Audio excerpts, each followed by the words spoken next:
News out of Corcoran State Prison tonight. The purported leader of the Mexican Mafia has been stabbed to death. Officials say 64-year-old Danny Roman was attacked and stabbed by two other inmates.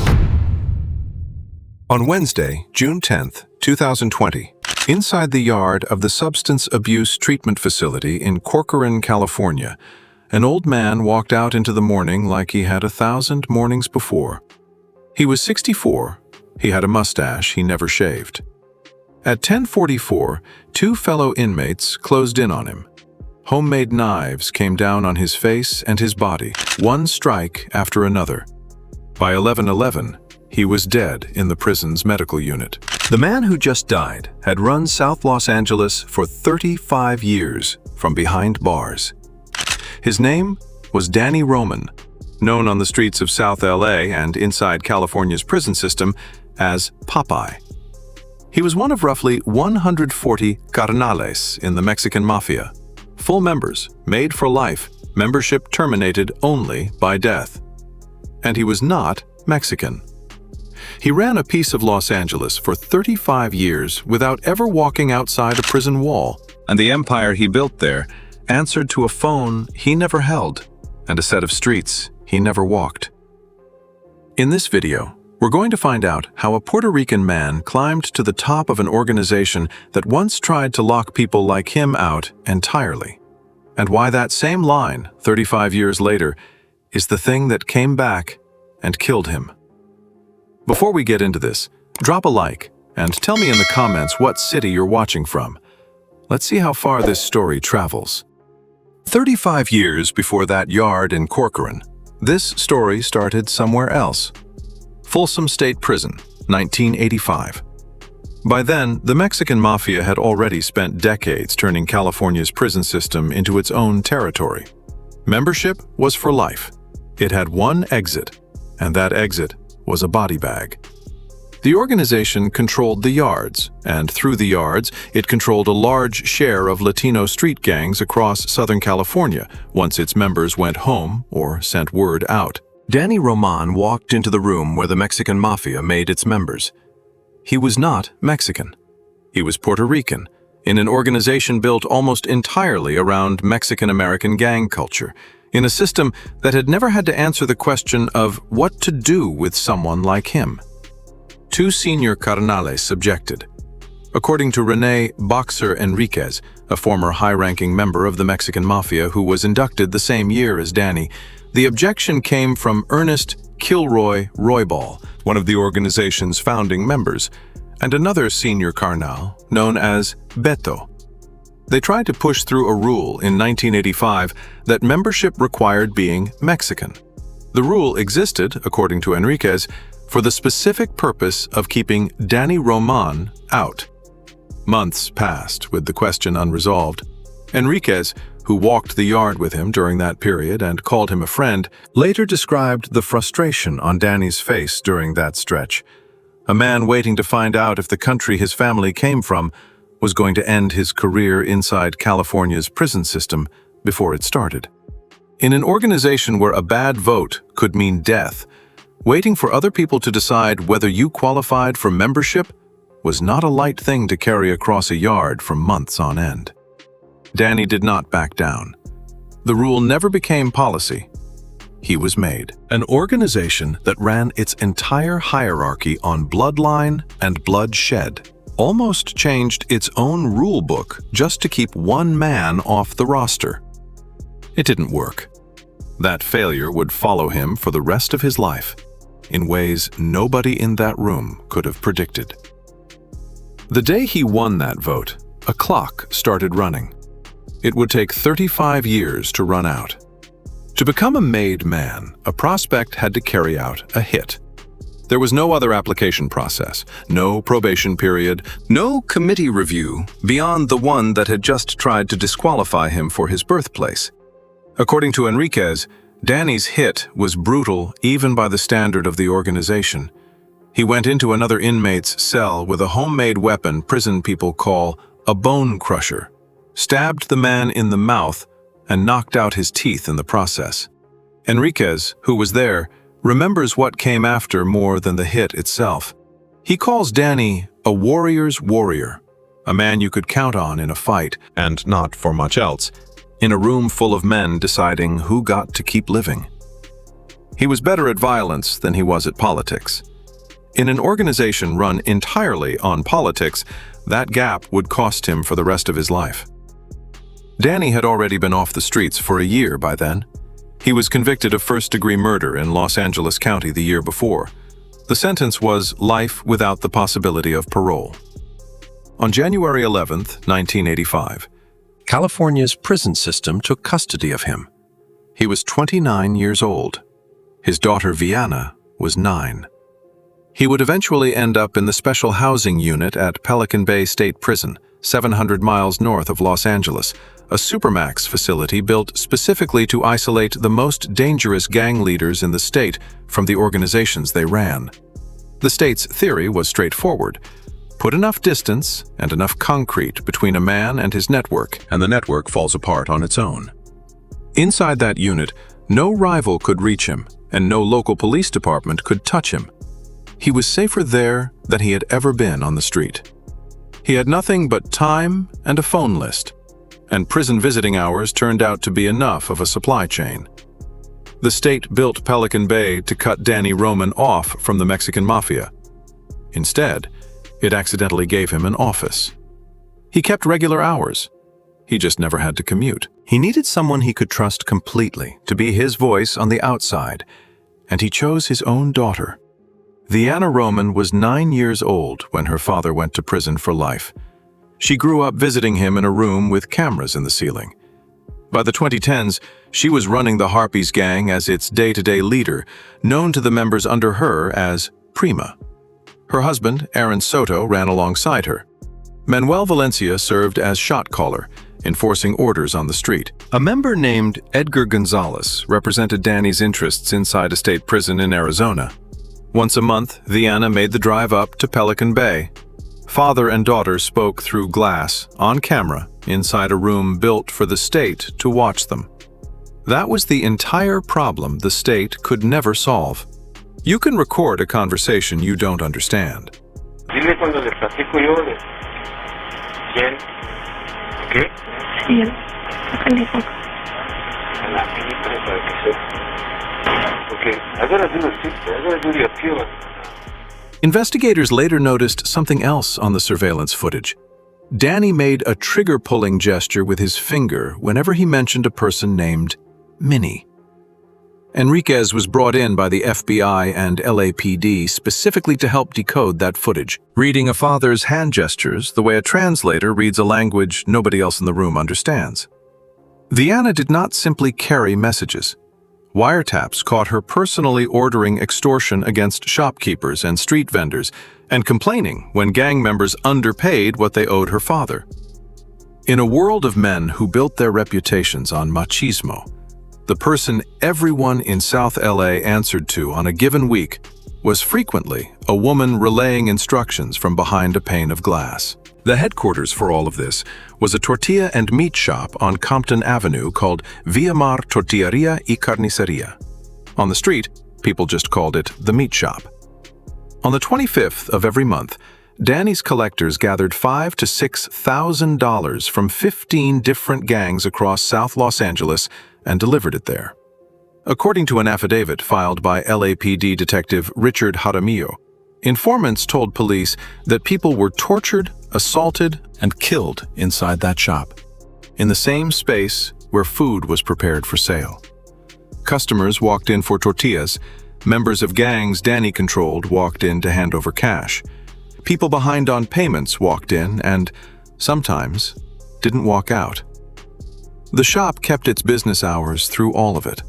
A second stream of money came from the Alameda Swap Meet at the intersection of Alameda Street and Vernon Avenue. That flea market sat on turf that technically belonged to the 38th Street gang, outside Harpy's territory, but still fell under Danny's control. A collector known as Tigre ran the shakedown there. On wiretaps, the payments were called union dues, the same term used by people who negotiate for a living, applied here by people who negotiated with a knife. The money made its way back to Danny's prison trust account through fake names, girlfriends, and wives, since his own underlings couldn't send it directly without drawing attention. At one point, prison officials froze and seized $24,000 from that account on suspicion it came from extortion and drug proceeds. Inmate trust accounts are otherwise used to buy commissary items priced between 25 cents and a few dollars: toothpaste, instant coffee, a candy bar. Nobody could explain the balance with a straight face. That shop and that swap meet were the foundation, and that foundation was being watched. The Los Angeles High-Intensity Drug Trafficking Area Task Force, made up of LAPD officers and DEA agents, worked alongside California's Corrections Department on a 2.5-year investigation of Danny Roman's network. By 2012, his territory in South Los Angeles ran from Alameda Street on the east to Western Avenue on the west, Washington Boulevard on the north, and Imperial Highway on the south. A stretch that included more than a dozen gangs paying him tax: 38th Street, 36th Street, Primera Flats, Playboys, East Side 13, and others.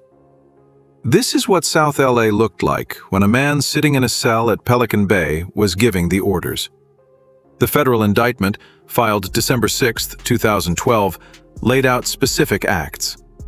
An 18-year-old named Miguel Delgado allegedly held up 3 USC students at gunpoint. A member named Jaime Montano allegedly led a plot to kill a witness in another gang member's trial.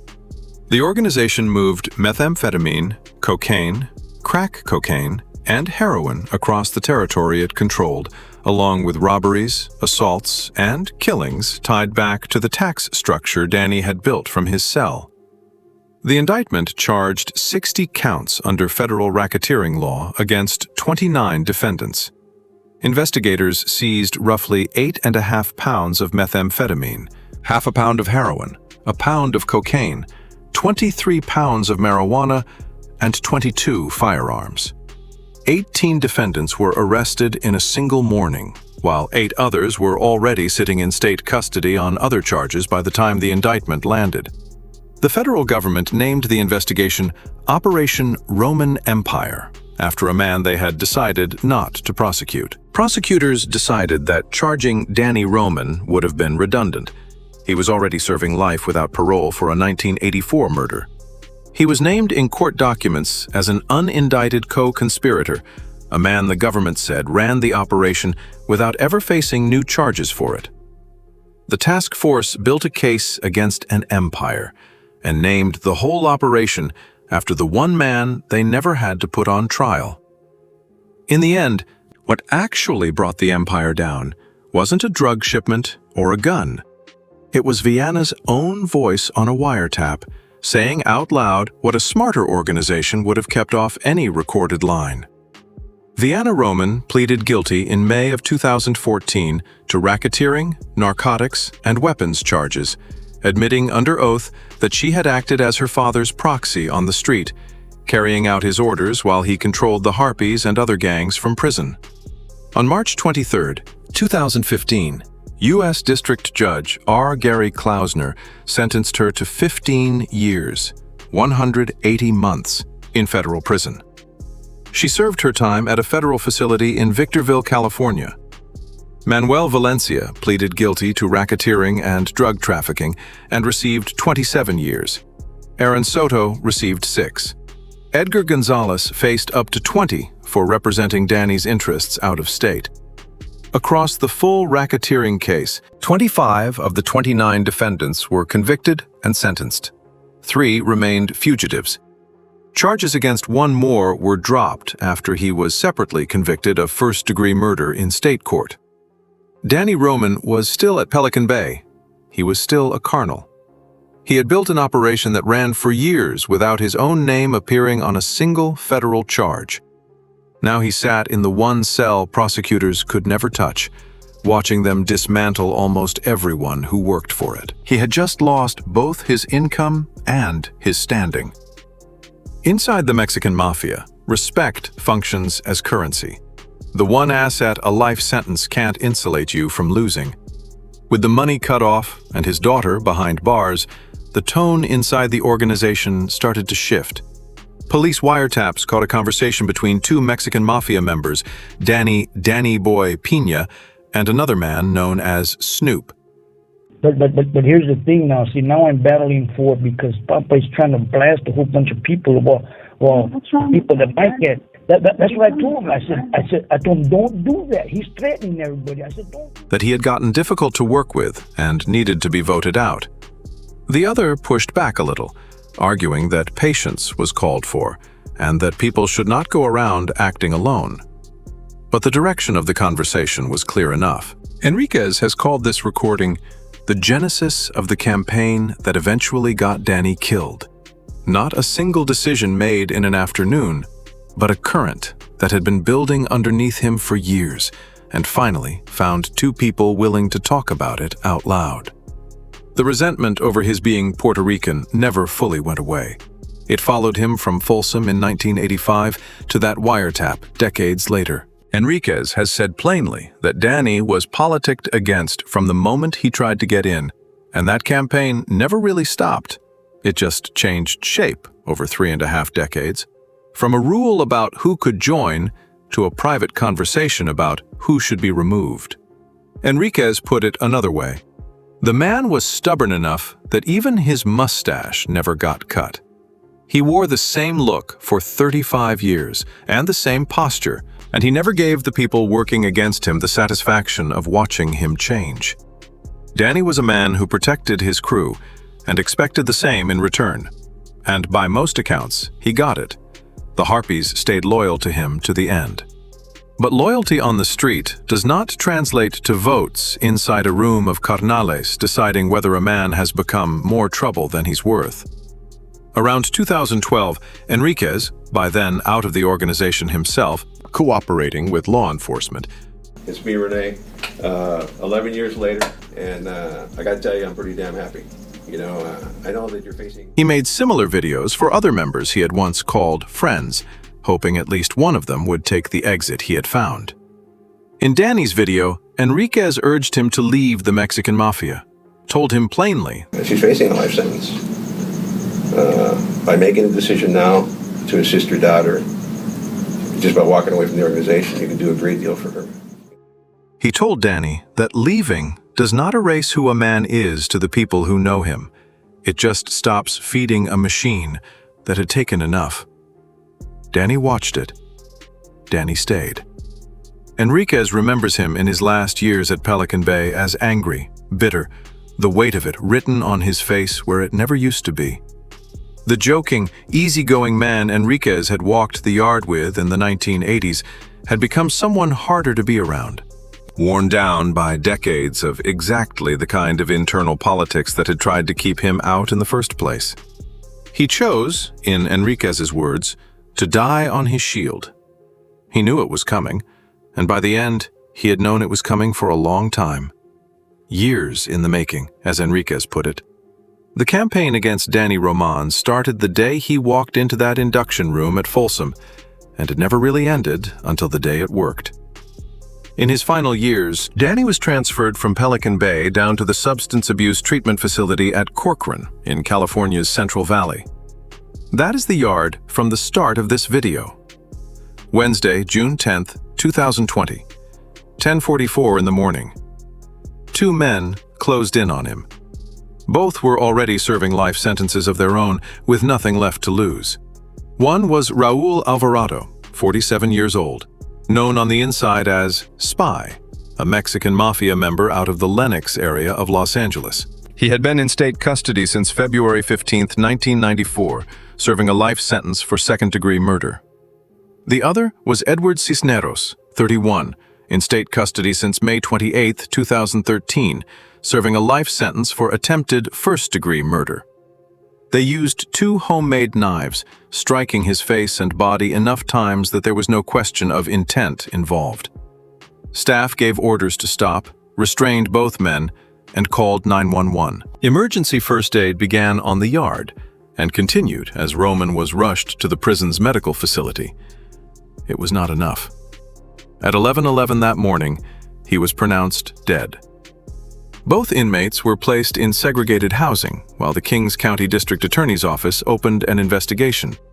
A retired prison gang investigator, Matthew Buechner, put it plainly to reporters afterward. If this was not a sanctioned hit approved by the Mexican Mafia, then the retaliation for killing one of their own would be severe. For the safety of the other inmates at Corcoran, he told reporters, he hoped it was internal house cleaning. Otherwise, there would be a lot more blood.